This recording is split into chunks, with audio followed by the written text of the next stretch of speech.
Nous sommes le jeudi 5 décembre 2024, ici Danick Julien, et voici votre bulletin d'information Info CGSR couvrant la région de Portneuf.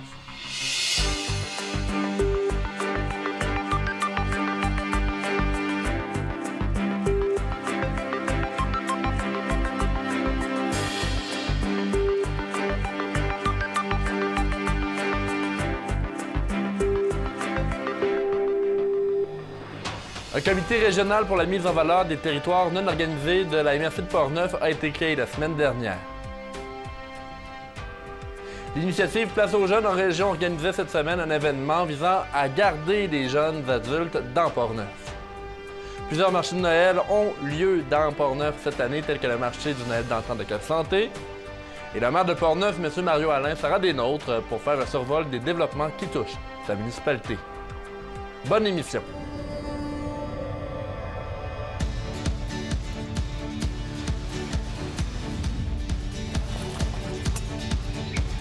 Ici, on se crée des souvenirs au fil des saisons et on vit au rythme de nos passions.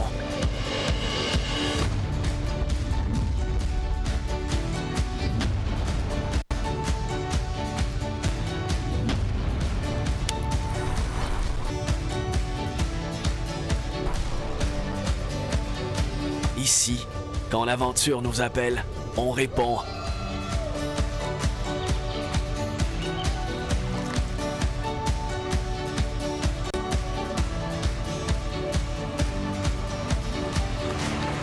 Ici, à Saint-Raymond, ma destination pour un séjour plein air réussi.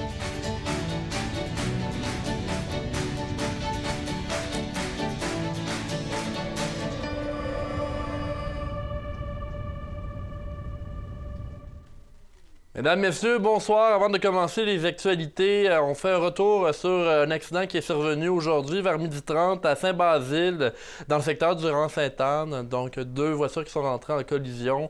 Selon des informations, une des deux personnes aurait succombé à des blessures importantes. Un homme dans la quarantaine. L'autre conductrice, une femme dans la soixantaine, aurait elle aussi des blessures graves, mais on ne le craindrait pas pour sa vie.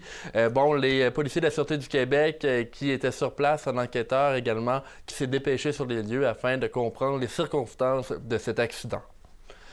La MRC de Portneuf, en collaboration avec Vincent Caron et la ZEC Batiscan Nelson, a créé un comité régional pour la mise en valeur des territoires non organisés de la MRC de Portneuf.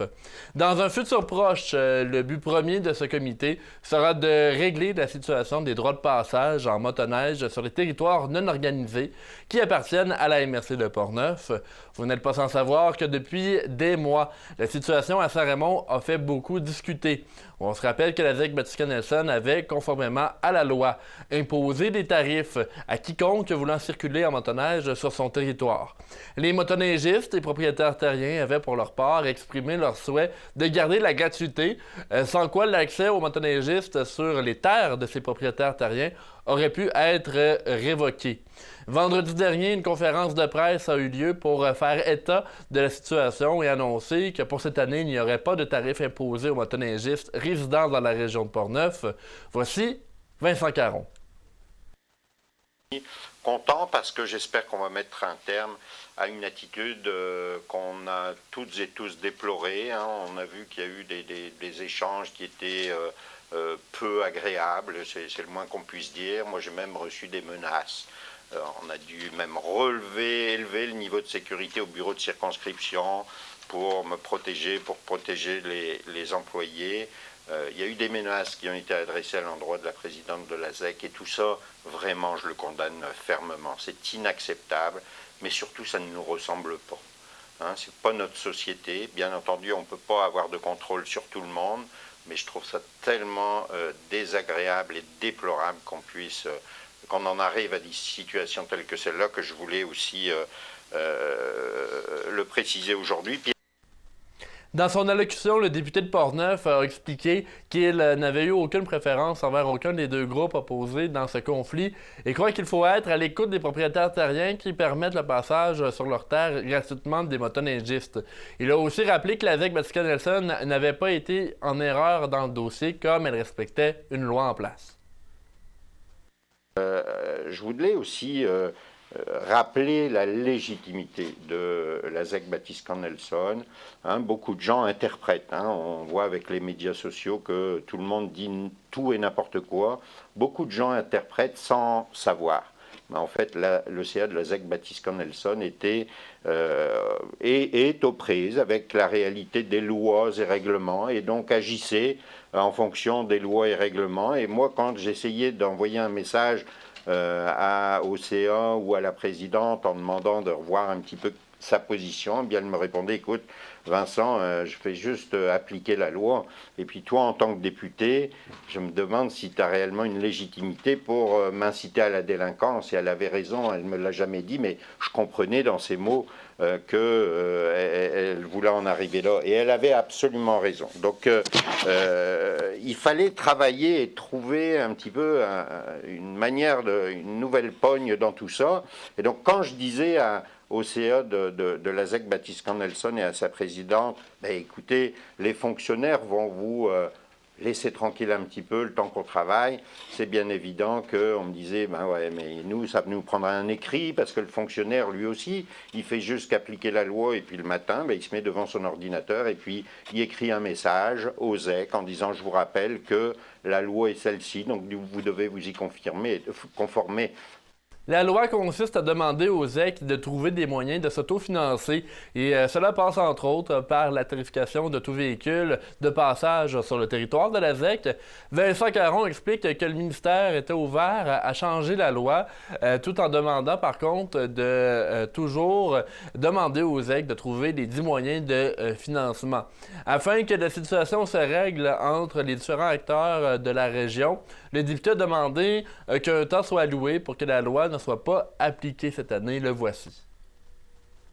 Et je suis retourné voir le ministre en disant, est-ce qu'on est capable de parler un petit peu aux fonctionnaires? Parce que nous, on veut se prendre en charge dans Portneuf, on veut trouver des solutions, mais pour ça, ça exige du répit finalement. Ça exige que les fonctionnaires, non pas ignorent la loi, mais nous laissent un petit peu tranquille le temps de travailler.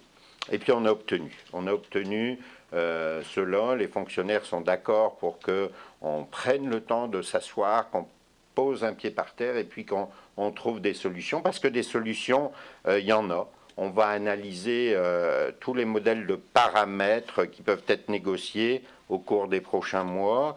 Et puis, j'imagine et j'espère qu'on va pouvoir aboutir à une forme d'entente, en tout cas quelque chose qui soit acceptable à la fois pour le milieu, mais acceptable aussi pour la ZEC, parce que la ZEC a absolument besoin de financement. Le préfet de la MRC, M. Bernard Gaudreau, s'est réjoui de la création du comité régional pour la mise en valeur des territoires non organisés. Selon lui, ce comité permettra d'ouvrir le dialogue afin de trouver une solution pérenne. Le fait que plusieurs personnes soient assises à la table de discussion permettra de mettre en valeur le territoire de la MRC davantage, selon le préfet. On l'entend d'ailleurs au sujet de ce comité. Alors, je vous dirais que dans Portneuf, ce que nous allons faire au cours des prochaines semaines, c'est de réunir les acteurs, de réunir en fait un groupe de travail.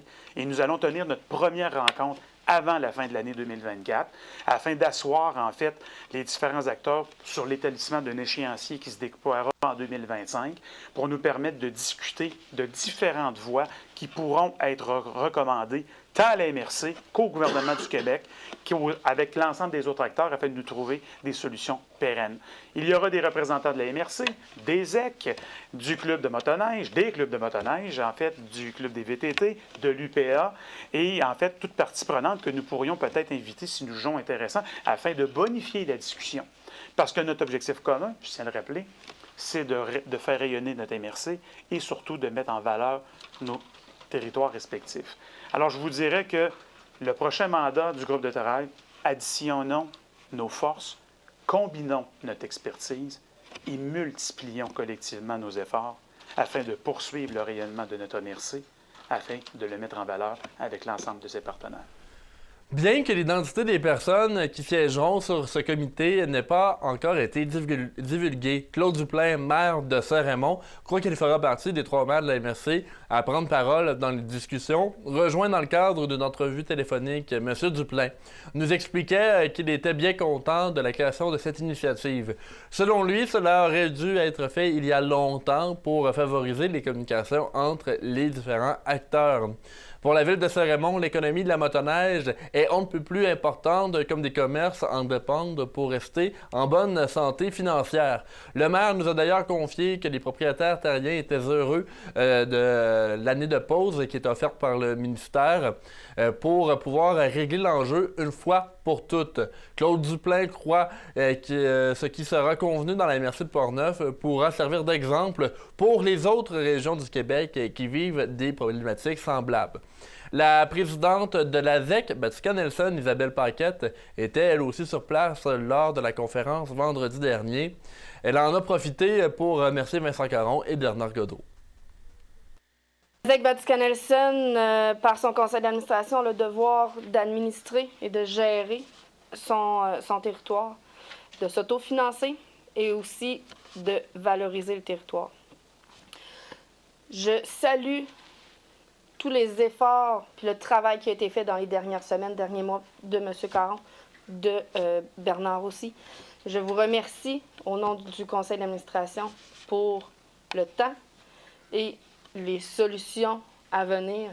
Je vois je vois enfin la lumière au bout du tunnel, au bout de mon sentier de motoneige.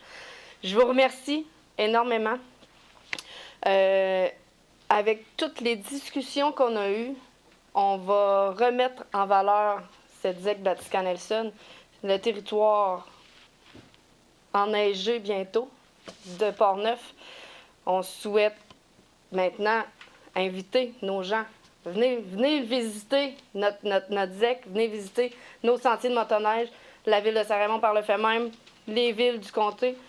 On a un territoire exceptionnel, des paysages, des montagnes.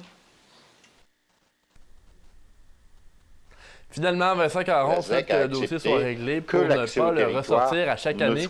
Voici notre dernier extrait du dossier. La ZEC a accepté que l'accès au territoire ne soit pas facturé. Donc, monsieur et madame tout le monde qui demeure dans Portneuf va pouvoir accéder à l'ensemble du territoire comme on le faisait par le passé, finalement. Et ça, c'est sans... Parce que la semaine dernière, on est arrivé avec une proposition, et puis moi, je voulais peut-être essayer d'aller chercher des contributions auprès de mes collègues ministres, puis on s'est rendu compte que dans la population, chez certaines personnes, ça ne passait pas. Nous, ce qu'on voulait, c'était trouver une solution qui soit viable. Donc là, on met tout ça sur pause, personne ne va payer pour accéder à la ZEC. Ça ne veut pas dire qu'on ne va pas nous creuser la tête, parce qu'on sait, on est conscient que la ZEC a besoin de moyens, mais aujourd'hui, c'est pas...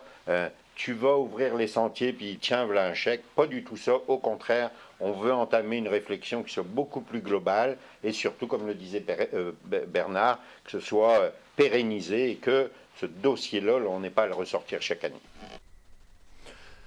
Le marché du Noël d'entente de Cap-Santé a eu lieu lors de la dernière fin de semaine. L'événement fut encore une fois un énorme succès. Et justement, les quelques 70 artisans qui étaient sur place ont animé l'endroit au plaisir des nombreux spectateurs. Également, il y avait des spectacles qui ont été présentés. Voici le reportage d'Arthur Bordelot.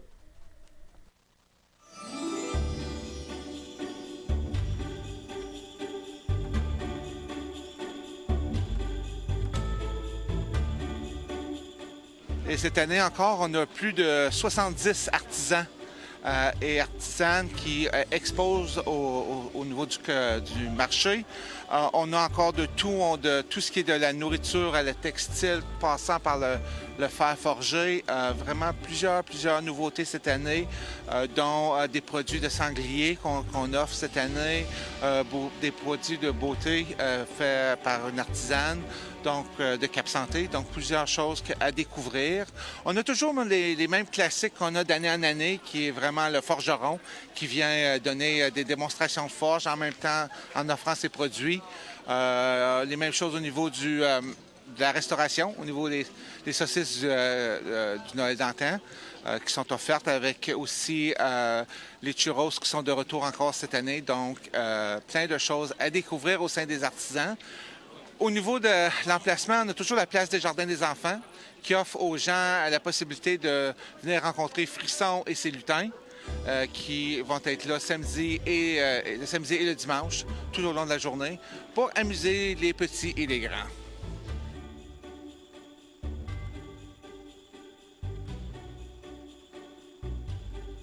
En termes de programmation, bien oui, on a aussi à la place des Jardins des enfants, Mme Crayon qui est là avec un petit musée sur l'écriture. C'est très intéressant, donc on invite les familles à venir faire un tour. On a l'exposition de crèche à l'église qui est ouverte presque en permanence, en tout cas plusieurs heures de la journée. L'horaire est indiqué sur l'église. C'est la collection du frère Jasmin qui revient avec des bénévoles d'année en année. C'est une très, très, très belle exposition. On a Saint-Nicolas qui se promène sur le site aussi. Et on a les Filles du Roi, les soldats Carignan-Salière qui aussi déambulent sur le site pour parler un peu. Ils incarnent chacun des personnages, donc ils sont des bonnes références quand on veut poser des questions sur notre histoire. Les Filles du Roi viendront se produire sur scène aujourd'hui, samedi, à 13h. Ils vont nous offrir des chants de Noël anciens. Et un petit peu plus tard dans la journée, on en aura deux aujourd'hui, deux cet après-midi et une fois demain. Les soldats Carignan-Salière vont venir faire des démonstrations de tir de fusil à l'ancienne. En termes de spectacle, bien, hier soir, on a eu une super belle soirée. Ça a commencé très fort avec le groupe La Déferlance, immédiatement après la marche des Anges. Mais c'est sûr, on met beaucoup la musique traditionnelle à l'honneur ici au Noël d'antan. Donc cet après-midi, on a, comme je l'ai dit tantôt, les Filles du Roi qui vont se produire sur scène. On n'a rien que sur un temps un groupe de 3 musiciens qui sont des habitués. Ils viennent à chaque année maintenant au Noël d'antan, puis tout le monde les aime. Donc on leur demande toujours de revenir, c'est des gens de Portneuf. On aura aussi ce soir la soirée de danse traditionnelle qui est devenue une habitude maintenant, qui est devenue une tradition ici au Noël d'antan. Donc à la place de l'église, on a un chœur, 2 violonneux, le duo Lemieux, Louis-Simon Lemieux, son père Daniel Lemieux qui viendront pour nous jouer de la musique, le chœur. Donc, même si vous ne savez pas danser, c'est pas un problème. Le chœur est là pour nous dire comment faire, puis on s'amuse énormément. Donc, de 7h à 8h30 ce soir. Demain, on a la criée à 11h. Donc, la criée, c'est une occasion, c'est comme une encan. On fait ça chaque année aussi. Les artisans ont donné chacun un objet fabriqué de leurs mains. Puis, bon, on fait une petite encan avec notre habituel crieur de la criée. C'est à 11h le dimanche, demain. Ensuite, on aura l'école de musique Manon Chévenard qui va se produire en début d'après-midi, suivi encore une fois de Rien que sur un tas. Donc, j'espère que j'ai rien oublié, mais je pense en tout cas j'ai fait une bonne tournée de ce qui se passe en fin de semaine ici. Une nouvelle chose aussi qu'on voudrait annoncer cette année, pour notre 22e édition, on a officiellement une bière aux couleurs et aux images du Noël d'antan. Cette dernière-là s'appelle la Gorgée d'antan. Donc, les gens peuvent se la procurer sur le site. Il ne faut pas oublier que c'est 110 bénévoles qui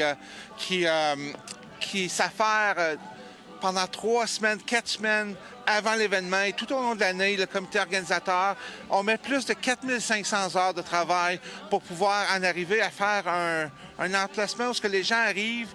Puis c'est comme si on va chez la famille, on arrive, on enlève notre manteau, on met les bottes dans le coin, puis venez vous rentrer, on va s'amuser. C'est ça qu'on veut faire à Cap Santé. On vous invite à venir vous amuser avec nous, venir découvrir notre petit paradis, si on peut dire ça comme ça. Au niveau du nombre de visiteurs, chaque année, en moyenne, on a environ 15 000 visiteurs. Et ça, c'est en moyenne. Les années où il fait très beau, ou les années où on a une belle température, on peut monter jusqu'à 20 000 visiteurs. Mais présentement, c'est une année qui est dans la moyenne. On sent très bien au niveau du 15 à 16 000 visiteurs qu'on s'attend là, présentement, tout au long de la fin de semaine.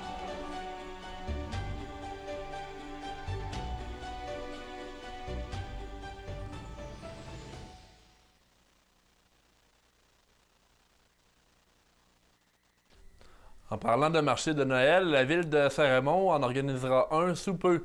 Voici l'entrevue que j'ai réalisée avec Raphaël Benoît. Parle maintenant du marché public des fêtes de Saint-Raymond avec Raphaël Benoît, qui est agent de développement touristique à Tourisme Saint-Raymond. Bonjour Raphaël. Exact. Bonjour Danick. Merci d'être avec nous pour parler du marché des fêtes qui, se déroulera le 15 décembre cette année. En quoi ça consiste, ce marché-là? Oui, en fait, le marché public des fêtes de Saint-Raymond, ça va se passer le 15 décembre prochain de 11h à 17h sur le parvis de l'église. C'est sensiblement la même chose que les marchés publics estivaux, mais en version hivernale, donc avec une thématique peut-être un peu plus festive de Noël. Donc, en gros, c'est des marchands agroalimentaires surtout, quelques artisans là, des métiers d'art, avec de l'offre alimentaire. Il y aura également de l'animation sur place, des visites de l'église, puis vraiment une ambiance là, très féerique là, au centre-ville de Saint-Raymond. Et Raphaël, pour les commerçants qui vont être là, est-ce que c'est sensiblement les mêmes qu'on a vus cet été ou il y a peut-être des ajouts là, spéciaux pour ce marché de Noël-là? Oui, très bonne question. En fait, il y a des gens qui sont là tout le temps, donc sont encore là, même en été, même en hiver. Mais il faut savoir que les marchés des fêtes ou les marchés de Noël génèrent un grand engouement au Québec, surtout depuis les dernières années. Puis il y a vraiment plusieurs entreprises agroalimentaires ou même des artisans qui s'inscrivent, là, que j'avais jamais vu finalement au marché public en version plus estivale, mais qui là finalement sont présents. Là. Donc c'est pourquoi on a près de 20 marchands qui vont être présents au marché public cette année. Là. Et ça se déroule encore devant l'église de Saint-Raymond, le site qui est capable évidemment d'accueillir ces 20 commerçants-là. Oui, exactement. Donc, on a un petit site, ça a tout le temps été un enjeu là, au marché public, mais on est capable de composer avec aussi toute place de l'église. On est capable de configurer le marché public de manière à accueillir plus de marchands sur place, puis d'avoir une meilleure offre là, pour les visiteurs. Donc, il y aura vraiment beaucoup de produits locaux sur place. Puis c'est vraiment l'occasion là, pour les gens dans les préparatifs des fêtes de venir au marché public, d'encourager les entreprises locales, puis d'offrir ça en cadeau là, rendu à Noël. Raphaël, vous coordonnez justement les marchés publics estivaux également. En 2024, vous avez eu une bonne saison. Pouvez-vous peut-être faire un petit retour sur cette saison-là? L'achalandage, le public, est-il au rendez-vous encore pour ces événements? Oui, bien, le marché public en été, ça va super bien. En fait, c'est ce qui nous amène aussi à faire un marché public des fêtes. Donc, on peut rouler avec le marché public estival en masse. Puis, en fait, on a vraiment un marché public en pleine croissance. Donc, à chaque année, il y a des gens qui se renouvellent, mais il y a aussi des gens qui sont là depuis les premiers balbutiements du marché public, donc ils ont tout le temps suivi. Il faut savoir que le marché public entame sa 11e édition cette année, deuxième édition du marché public des fêtes. Donc c'est vraiment quelque chose qui tend à vraiment grandir à Saint-Raymond. Puis je pense vraiment qu'il y a de la place encore là, pour tout le secteur agroalimentaire là, de la région de Portneuf. Parce que le secteur agroalimentaire, c'est justement la mission là, que vous vous êtes donnée, c'est-à-dire de mettre en valeur ce secteur-là. Oui, exactement. Bien, nous, notre mission, c'est vraiment de soutenir, de promouvoir le secteur agroalimentaire de Portneuf et des environs. On est quand même assez flexible aussi. Puis on cherche vraiment à créer tout le temps ce contact-là entre les visiteurs puis les producteurs et transformateurs agroalimentaires. Donc, cette interaction sociale-là qui est vraiment importante pour nous puis qui fait tout le sens, finalement, du marché public. Et au niveau de ce qui s'en vient pour le marché des fêtes, vous avez, je crois, de l'animation. Est-ce qu'il y a un spectacle également là, qui est prévu? Oui, exactement. Très important. Il y aura deux types d'animation. En fait, il y a une animation qui est plus organisée par le marché public. Donc, ce sera sur place. Il va y avoir un duo musical, Noël en chanson, fait par Mylène Robitaille et Hélène Sauvageau, quand même connues du coin. Donc, il va nous proposer des chansons de Noël dehors, sur le parvis.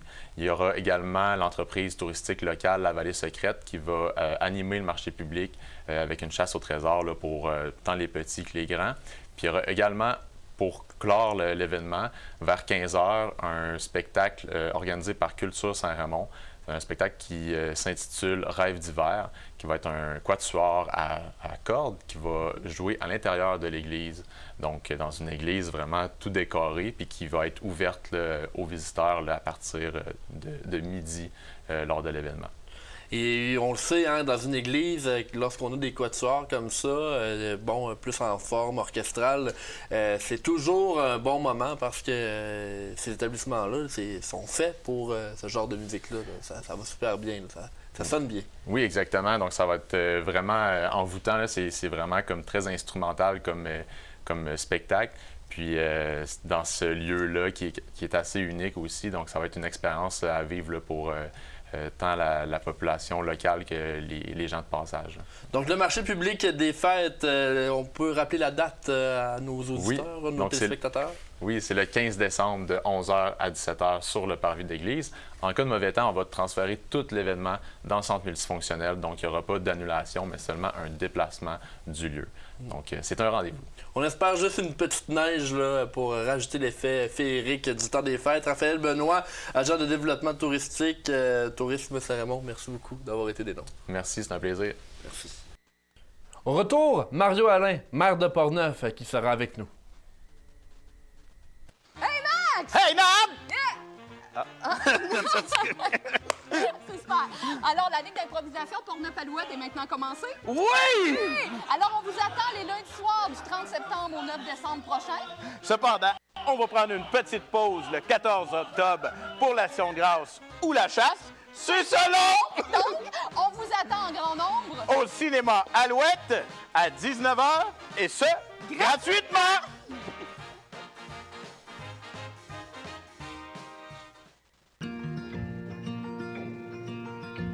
Je m'appelle Suzy Bertrand. Je travaille pour CJSR, la télévision communautaire à Saint-Raymond. Je suis la directrice générale. Mon nom est Marc Després, donc je suis directeur de la télévision de la Métis. Bonjour, mon nom est Danielle Yvon, directrice générale de CTRP. Bonjour, je suis Sophie Ricard. Je suis directrice à la télévision communautaire de Saint-Maxime-du-Mont-Louis en Haute-Gaspésie. Michel Montminy, je suis président directeur général de la station de télévision CMA-TV à Montmagny. Bonjour, mon nom c'est Geneviève Sir, je suis la directrice de la télévision communautaire de la région des Appalaches. Mon nom est Mirko Da Silva, directeur de la TVRP, la télé du Rocher-Percé. Mon nom est Caroline Blouin, je travaille à TVCE et je suis directrice adjointe. Danny Bérubé, journaliste animateur à CTB-TV de Saint-Gabriel.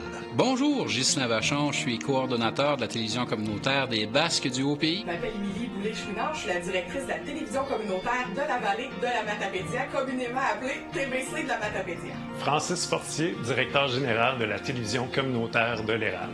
Roger Roy, directeur de TV Haute-Gaspésie à Saint-Anne-des-Monts. Bonjour, mon nom est Martin Ouellette. Je suis directeur général à la télévision communautaire de Charlevoix-Ouest, TVCO.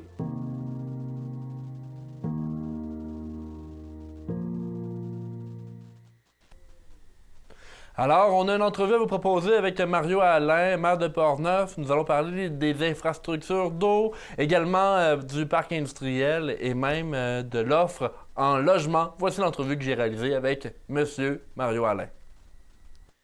On parle maintenant de l'actualité de la ville de Portneuf avec le maire, M. Mario Alain. Bonjour, M. Alain. Bonjour, Danick, ça me fait plaisir. Merci d'être des nôtres. C'est assez plaisant parce que c'est la deuxième fois cette semaine qu'on se rencontre. On s'est vu hier, tout à fait. Hier, dans notre conférence de presse pour la RIPI, dont la ville de Portneuf est fière d'être un des premiers créateurs, fondateurs de la RIPI. Exactement. Et ça, c'est un projet qu'on va parler dans notre bulletin un peu plus tard, dans le bulletin d'information. Je vous ai avec moi aujourd'hui pour parler de divers projets. Comment ça se passe en général dans la ville de Portneuf. Et justement, il faut quand même dire que pour les infrastructures d'eau, vous avez eu des travaux cet été. Oui. Ça avance bien. Écoute, tout à fait. Nous autres, on est à la 3e phase d'exécution, de réparation des services municipaux, égouts, aqueducs et tout. Je dis bien, on est à la 3e phase parce qu'il y a déjà eu dans le passé 2 étapes première. Il restait un secteur à compléter. Et cette année, avec les programmes gouvernementaux, on était présent, puis on a pu en profiter pour compléter pas mal l'ensemble de notre réseau. Je ne dirais pas qu'on est à 100%, mais dans l'ensemble de l'œuvre, à ce niveau-là, ce qui est dommage, c'est qu'on est une des municipalités les mieux nanties à ce niveau-là, mais notre population ne le voit pas. C'est ce qu'on appelle, qui est enterré, puis qui est important. Mais pour avoir eu des discussions avec nos firmes d'ingénieurs consultantes dans le temps, il en demeure pas moins que pour les 50 prochaines années, la Ville de Portneuf est pas mal à l'ordre à ce niveau-là. Et comment vous expliquez le fait que la Ville de Portneuf soit aussi à jour avec ses infrastructures? Purement et simplement parce qu'on a un directeur des infrastructures qui était très efficace. Puis très efficace, mais compétent aussi dans la matière, qui, lui, a permis de préparer à l'avance les dossiers puis faire en sorte que la Ville de Portneuf soit présent quand les programmes ont sorti. Fait que, à ce niveau-là, je m'en cache pas. D'ailleurs, c'est un drôle de hasard, mais c'est un monsieur originaire d'ici, de Saint-Raymond, M. Dion, Denis, qui a fait un travail excellent pour tous ces projets-là. Fait que, en tout cas, on en est très reconnaissant à la Ville de Portneuf parce que, comme je vous le dis, je suis moi-même ingénieur, donc ça facilite les communications avec mes confrères, puis mes confrères de nos firmes d'ingénieurs retenus par la Ville de Portneuf. C'est exactement leur propos. Ils ont dit, M. Alain, vous êtes dans les municipalités bien nantis à ce niveau-là, parce que vous avez été proactif, puis ça, ce volet-là, comme je le répète, qui paraît pas, mais au moins il est à l'ordre, puis on est très bien nantis de ce côté-là. Quand les services sont bien installés, ensuite on peut se concentrer sur d'autres projets et votre parc industriel. Il y a 3 ans, on a lancé l'idée de développer une rue supplémentaire à notre parc industriel. Puis nous sommes en attente. Il faut dire, nos services, distribution d'eau potable, collection de réseaux d'égouts, traitement des égouts également, c'est pas mal tout à l'ordre. Par contre, c'est aussi pas mal dans ses maximums de capacité.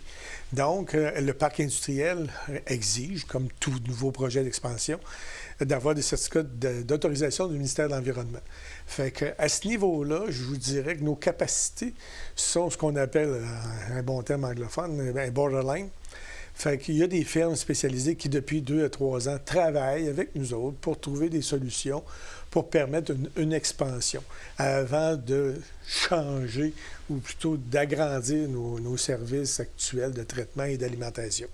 Fait que ça, c'est un deuxième projet qui nous tient à cœur, parce que moi, je disais aux citoyens en séance publique, j'ai dit, il faut se trouver des façons d'accueillir ou d'avoir de l'argent neuf. De l'argent neuf, ça parle d'expansion, ça parle de revenus supplémentaires. Et je vous dirais que le matin, que le ministère de l'Environnement nous autorise ou accepte nos propositions, puis qu'on a nos certificats d'autorisation, les terrains disponibles dans le parc industriel, ça va se vendre comme un petit pain chaud, là. Parce qu'il y a une demande qui est là, puis il y a un besoin. Donc, vous trouvez que votre secteur industriel est dynamique et prêt à recevoir davantage? Tout à fait. Je te le confirme. Au nombre de téléphones et d'approches qu'on a de gens intéressés à venir s'implanter chez nous, bien, faut pas se faire de cachette, là, aussitôt qu'on sera en mesure de l'expanser. Savez-vous si vous devez encore attendre longtemps pour avoir ces autorisations-là? Ou... On est rendu, je vous dirais, à quelque chose comme la 3e étude au niveau principalement de l'alimentation en eau potable. Okay. On a eu un projet majeur il y a peut-être 3-4 ans, qui est pour centraliser notre distribution d'eau potable, ce qui a été positif parce que ça a éliminé beaucoup de pertes puis beaucoup de productivité. Je vais m'exprimer ainsi. Puis, mais suite à ça, depuis ce temps-là, on a minimalement, c'est la 3e étude qui est en cours, parce qu'il y a certains puits, il y a certains puits d'alimentation qui pourraient être utilisés, mais il faut toujours penser en termes de retour sur investissement. Ouais. C'est que si on investit trop pour la capacité que ça va nous donner, c'est pas rentable, ça ne sera jamais récupéré pour la Ville. Okay. Fait que ce volet-là aussi qu'on met pas de côté. Là, dans notre rôle de gestionnaire, il faut penser à cet aspect-là. Là. Donc, évidemment, une autre chose qui touche pas seulement Portneuf, mais j'ai envie de dire toutes les municipalités du Québec, c'est le logement. Les logements, M. Alain, évidemment, on en a besoin un peu partout sur le territoire de la MRC. Et à Portneuf, il y a un projet justement là, sur le projet Avenue Germain qui a fait jaser dans les dernières semaines. Tout à fait. C'est le projet qui se nomme le projet Haut-Saint-Germain, qui est un projet d'implantation d'un nouveau bloc de 38 logements sur 3 étages. Puis ce projet-là, si on retourne un peu en arrière, l'origine de ce secteur-là, c'est une salle, c'est notre salle de quilles, qui a été dans le passé un magasin de meubles. En tout cas, pour faire une histoire courte, ces gens-là qui sont rendus à un âge où ils ont le droit de penser à un futur, ils ont mis en vente la salle de quilles. En 2022, il est apparu un promoteur immobilier qui a fait un offre. Et son offre a été retenue par les vendeurs, les propriétaires actuels. Et cette offre-là était conditionnelle à l'obtention d'un financement. Et le financement était conditionnel à ce qu'il y ait une modification de zonage parce que, dans le fond, c'était zoné commercial. Et l'objectif du promoteur, c'était d'en faire des logements. Okay? Oui. Donc, à ce moment-là, la Ville a effectué ce changement-là. En 2022, la Ville a entrepris les procédures pour modifier la réglementation, pour changer le zonage. C'est arrivé à échéance, c'est arrivé à terme, parce qu'à terme, c'est quand la MRC accepte la proposition de la modification réglementaire. C'est arrivé à terme, puis je me souviens, puis je me permets de le mentionner, où j'ai usé de mon droit de veto, parce que les propriétaires de la salle de quilles, eux autres étaient en opération, voulaient continuer les opérations en attendant que le promoteur en prenne possession. Puis jusqu'à la vente. Jusqu'à l'officialisation de la vente. Fait qu'on a pris une entente à la Ville de Portneuf. On a validé, pas pris une entente, mais on a validé que ces gens-là avaient un droit acquis. Fait que même s'ils étaient dans un secteur zoné résidentiel, ils pouvaient opérer la salle de quilles le temps que le projet se progresse. Fait que ceci étant fait, le promoteur qui avait déposé a changé d'idée en début 2023. Tout simplement abandonné son offre d'achat, abandonné le projet. Ce qui s'est produit, c'est que naturellement, les propriétaires de la salle de quilles qui l'opéraient encore, eux autres avaient comme objectif de maintenir leur vente, si tu veux. Puis là est apparu un autre groupe de promoteurs.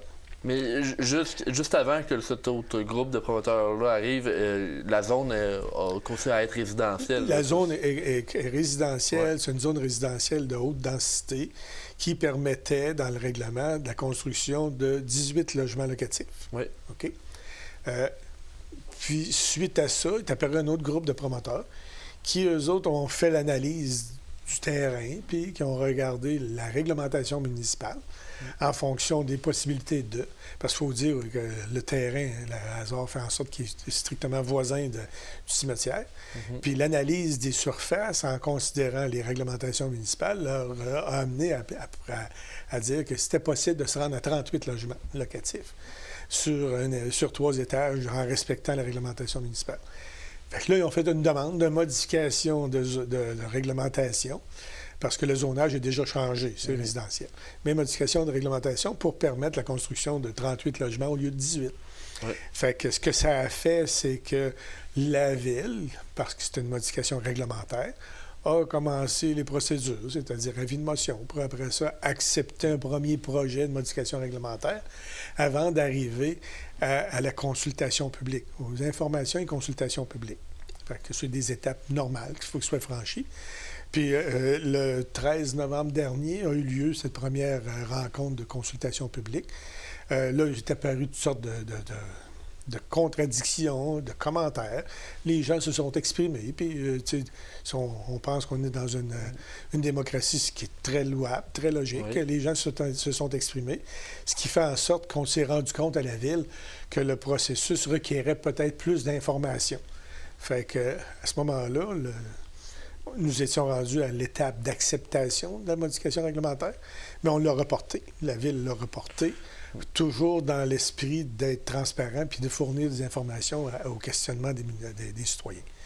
Fait que, puis la particularité, Danny, que je me permets de le mentionner, la particularité, c'est que dans le groupe de promoteurs, mon fils en faisant partie, il y a naturellement apparence de conflit d'intérêts. ce qui a fait en sorte que dans tout le volet décisionnel au niveau municipal, je me suis toujours retiré des discussions. Malheureusement, le 15 octobre dernier, à une séance publique, je me suis retiré des discussions pour la deuxième étape d'approbation réglementaire, mais ça n'a pas été, au niveau de la greffe, ça a été oublié de mentionner sur le procès-verbal.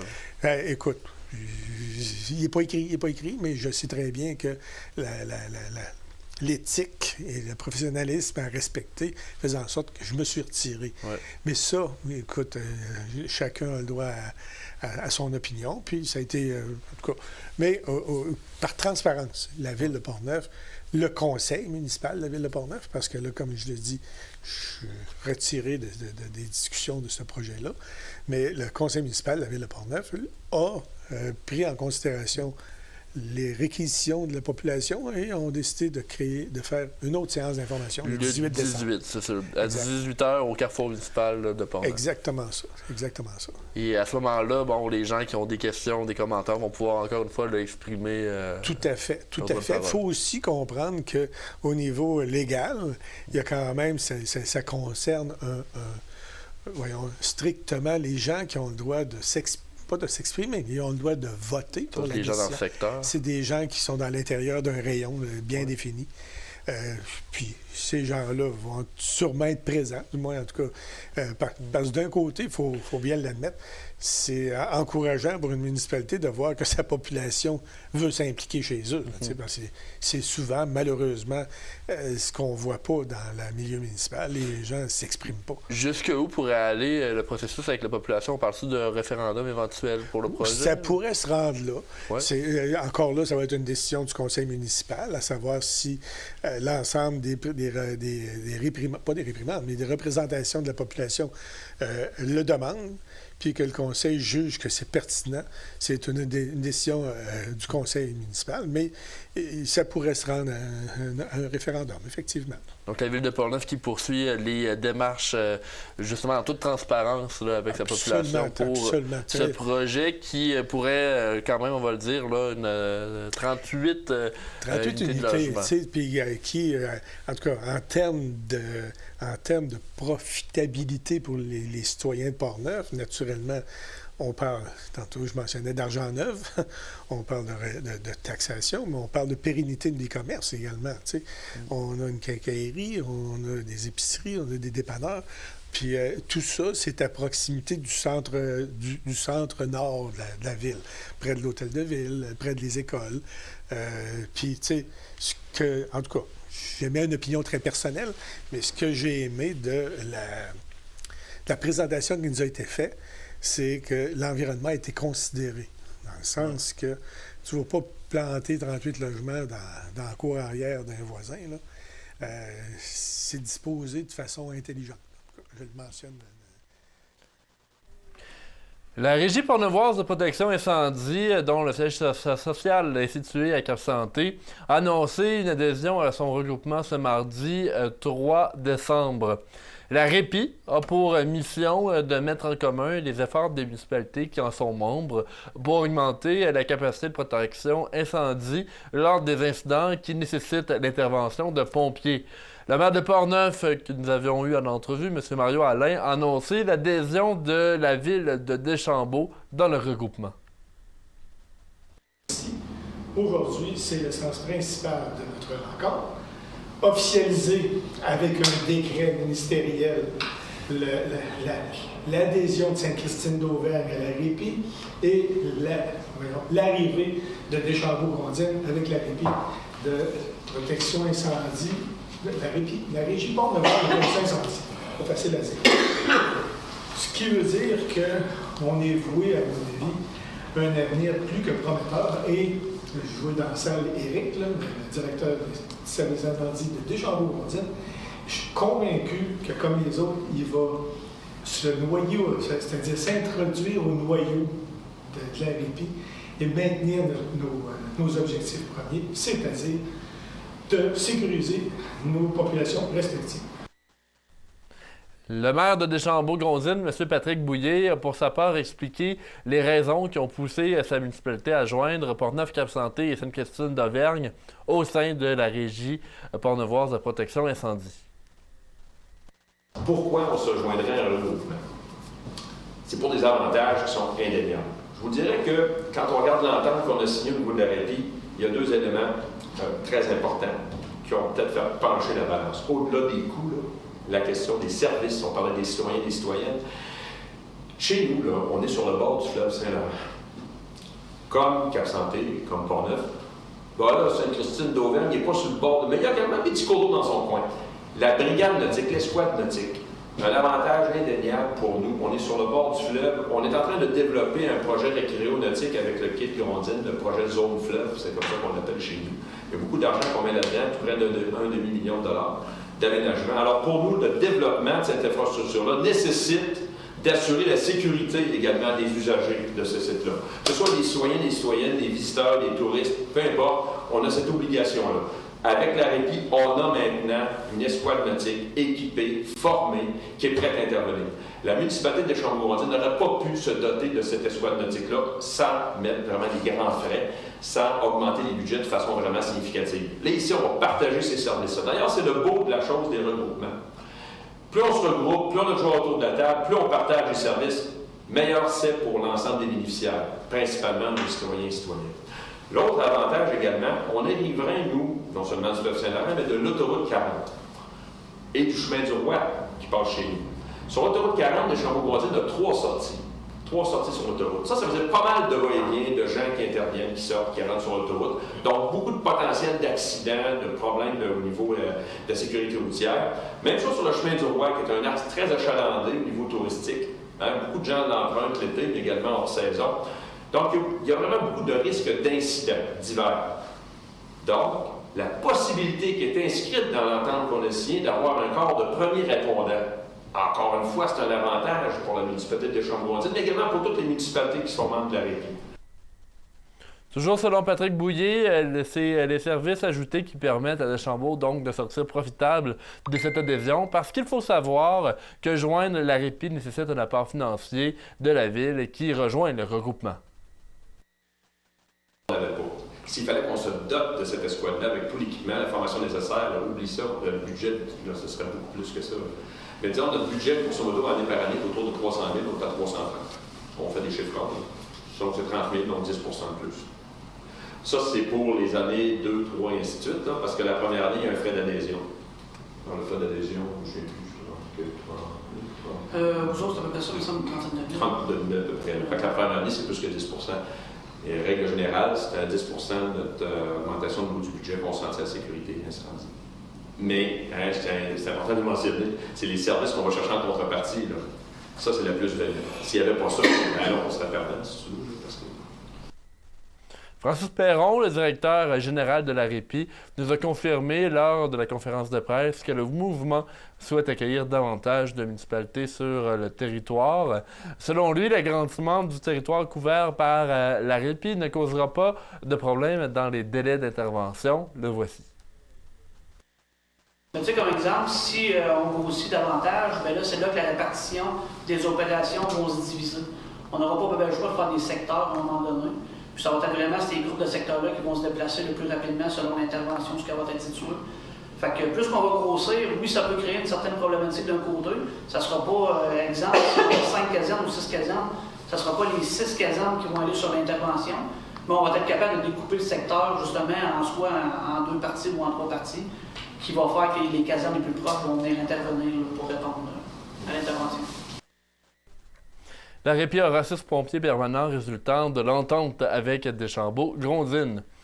Vous le savez, le mois de décembre veut dire budget et le premier budget, c'est celui de Pont-Rouge. Le budget de fonctionnement 2025 a été adopté lundi 2 décembre lors d'une séance extraordinaire.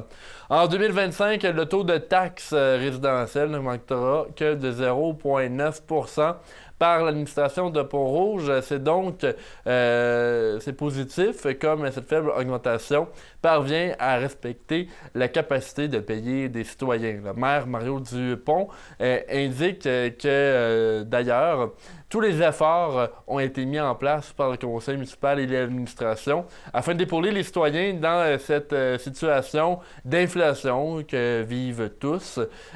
Concrètement, la facture de taxes augmentera de 2 % cette année, selon les informations transmises par Pont-Rouge. La facture d'une maison ayant une valeur de 277 000 en moyenne augmentera de 58 $, selon les propos de la conseillère Nathalie Richard. Le budget de fonctionnement augmente de 7,3 % pour s'élever à 20,8 millions de $. L'augmentation qualifiée de prudente permettra d'investir dans plusieurs services. Et donc, en parlant de ça, Pont-Rouge compte réaliser une vingtaine de projets d'ici les 3 prochaines années. Ces projets financés de plusieurs façons, dont l'aide de subvention, représentent des investissements de 36 millions de $. On se rappelle que c'est pour une période de 3 ans. En consultant donc le programme triennal d'immobilisation, on s'aperçoit qu'en 2025, les investissements sont évalués à 13,9 millions de $.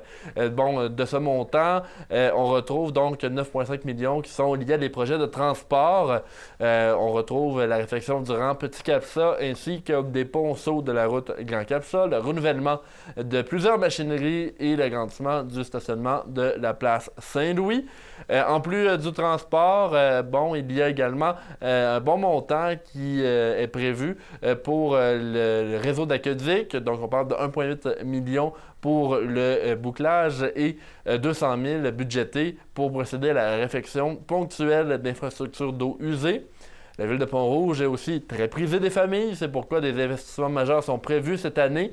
La ville va aller de l'avant dans son projet de patinoire extérieure couverte. Également, va agrandir le sentier de la rivière aux Pommes, qui sera donc agrandi d'environ 1,7 km. Ces travaux sont évalués à 250 000 $. Poursuivons donc dans votre bulletin d'information. La Maison Plamondon soulignait ce mercredi la part de ses nombreux partenaires dans des activités dans le cadre d'une soirée festive. Un grand nombre de personnes actives dans l'univers culturel de Portneuf étaient présents pour souligner l'agrément muséal qui a été attribué à la Maison Plamondon il y a quelques mois déjà.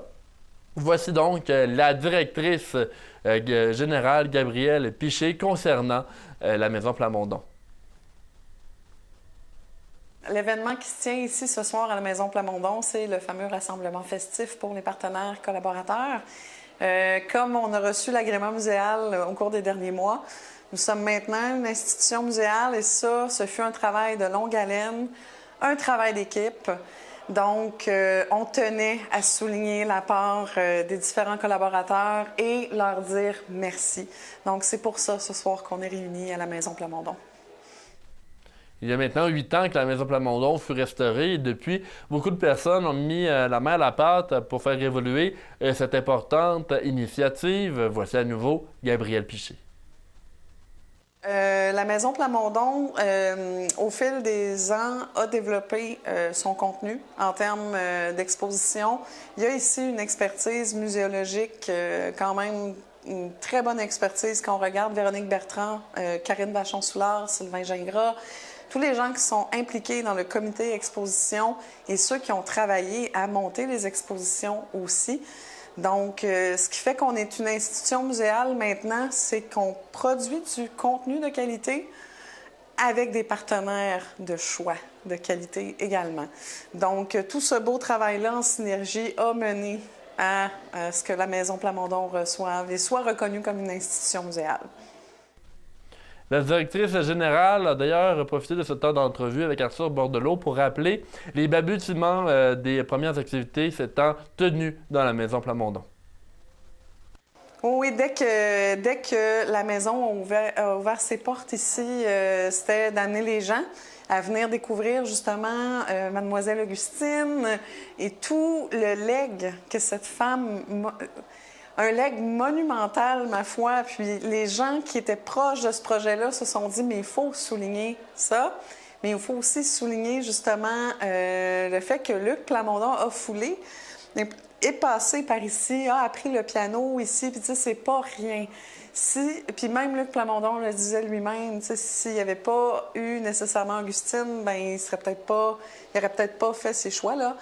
Bref, Mademoiselle Augustine a apporté quelque chose à Saint-Raymond et nous, en fait, on poursuit dans cette veine-là.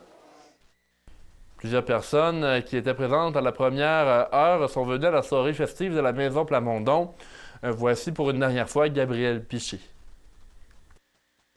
Bref, donc ce soir, il y a certains bailleurs de fonds qui ont pu se libérer, qui sont là, les gens de la ville aussi, parce que si c'était pas de la ville, on serait pas là non plus. La ville a cru au projet. Ensuite, il y a des collaborateurs de la première heure comme Serge Pinard, notre président, Normand Génois, mais aussi Denis Baribeau, Odile Pelletier. Bref, tous les gens. On voulait que tous les gens soient là, mais on s'entend que c'était pas nécessairement possible. Mais bref, on misait pas nécessairement sur la quantité, mais sur la qualité des invités. Puis ce soir, les gens sont au rendez-vous. Parlons maintenant de Place aux Jeunes Portneuf, qui est une branche du Carrefour Jeunesse Emploi de la région et qui vise à attirer des jeunes afin qu'ils s'établissent dans Portneuf. Le projet est porté par Louis-Maxime Renaud et Cathy Bussière qui sert également à ramener d'anciens Portneuvois dans la région. Mercredi dernier, donc le 4 décembre, avait lieu au Roquemont, une activité visant à apprendre aux clients de Place aux Jeunes certains détails inusités sur la région de Portneuf par le biais d'un quiz. Voici un court extrait de cette soirée.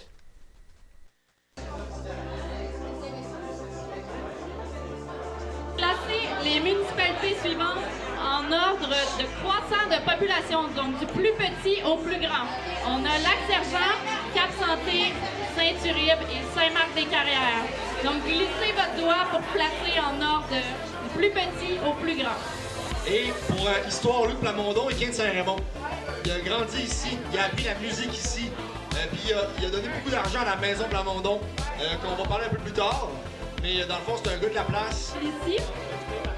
Donc, est-ce que c'est des matchs d'improvisation, jeux d'évasion, des concours de slam ou des films?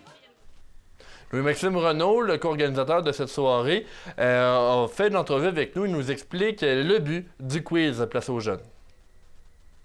En fait, c'est un quiz Place aux Jeunes. L'événement du quiz Place aux Jeunes, on le fait tous les ans. Le but, c'est de faire découvrir la région de notre magnifique MRC de Portneuf à des jeunes qui viennent juste d'arriver ici dans Portneuf, 18-35 ans. Donc, qui ne connaissent pas les activités à faire, ils ne connaissent pas les sorties ou les réseaux sociaux. Puis, ils veulent vraiment, en fait, s'ancrer ici. Donc, on fait ce quiz-là pour leur faire découvrir notre incroyable coin de pays. Et aussi, on a des jeunes qui partent de Québec, des fois d'une MRC voisine, qui viennent aussi vivre le quiz de Place aux Jeunes en région pour pouvoir découvrir Portneuf, qui vont peut-être adopter éventuellement, on le souhaite.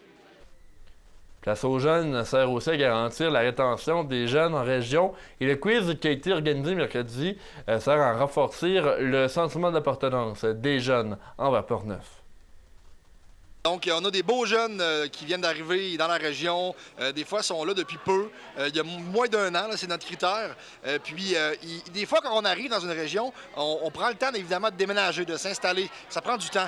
Et là, ils sont rendus au stade où ils veulent vraiment s'ancrer, s'enraciner ici. Puis, c'est une des missions de Place aux Jeunes. Donc, on a à peu près, là, je vous dirais, un bon pourcentage, là, près de la moitié des jeunes ici qui sont en mode « Je veux vraiment être sûr que j'ai fait le bon choix de Portneuf. » Et c'est notre job d'y arriver. Et avoir vu la belle gang qu'il y a derrière nous, ça va être facile. Les questions du quiz touchent à la majorité des municipalités de Portneuf. Voici à nouveau Louis-Maxime Renaud concernant le genre de questions qui peuvent s'y retrouver. En fait, le Place aux Jeunes Portneuf, on travaille évidemment, on travaille pour le Carrefour Jeunesse Emploi de Portneuf. On a des contacts partout. On consulte nos collègues, on consulte nos patrons, on consulte les gens de la MRC de Portneuf pour pouvoir couvrir le plus de municipalités possible, parler le plus d'activités à faire dans Portneuf. Et puis c'est comme ça qu'on réussit à faire les questions du quiz. En oubliant personne, finalement. Donc, il y a des plus petites villes, des plus grosses villes, mais il y a toujours des choses à faire partout, dans toutes les municipalités de Portneuf. Je vous dirais que ce soir, on est vraiment contents. On pensait avoir entre 20 et 30 personnes. On est près de 40.